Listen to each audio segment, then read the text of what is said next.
It's Monday, September 23rd. I'm Alex Mahadavan, here to report the daily headlines. It's raining cats and dogs in Sarasota right now. I almost stepped in a poodle.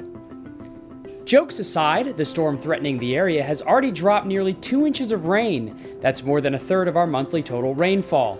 Sarasota police have closed a portion of US 301 and other closures may follow. Follow the Observer on Facebook for updates.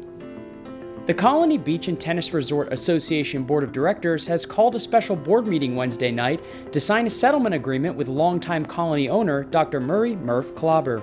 In a notice sent this morning, Colony owners were made aware that the agenda for Wednesday's 8 p.m. conference call session is for the approval of proposed settlement agreement with Colony Beach and Tennis Club Limited, Murray J. Clobber and Affiliates. Jewish Family and Children's Service of Sarasota Manatee buys a downtown Sarasota office building.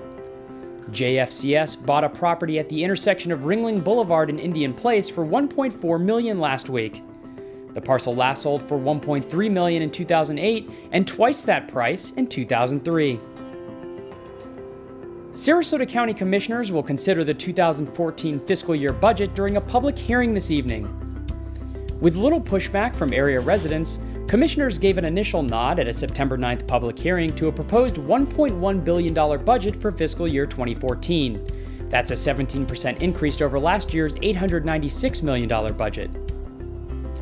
In further budget news, the Longboat Key Town Commission is set to approve its next budget this evening. Commissioners are expected to raise taxes for the first time since 2010 during the special meeting for the 2014 fiscal year budget approval. A possible road rage incident lands a man in the hospital with stab wounds. Sarasota County deputies are investigating a stabbing that occurred late last night on Bee Ridge Road. Detectives believe a white male in his 30s stabbed an unnamed victim, then struck the man with his vehicle while fleeing the scene. Sarasota police believe texting and driving may have caused the school bus accident at the height of rush hour Friday afternoon. The police department cited bus driver Andrea Howe after her bus hit a garbage truck on Tuttle Avenue. 2 students told detectives Howe had been looking at her phone prior to the accident. And from the Business Observer, Sarasota-based PPI Technologies plans a relocation.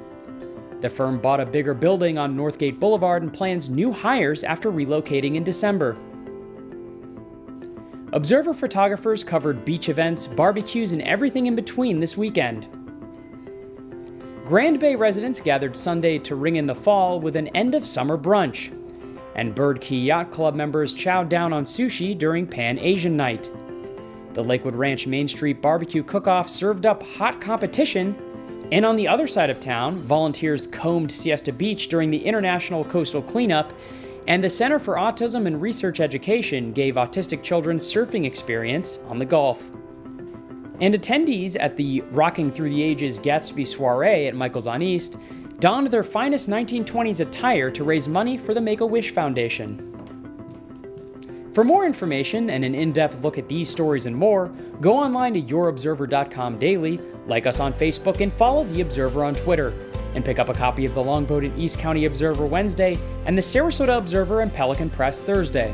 And for more videos and fresh local content, go to the Observer YouTube page and press subscribe. You, your neighbors, your neighborhood.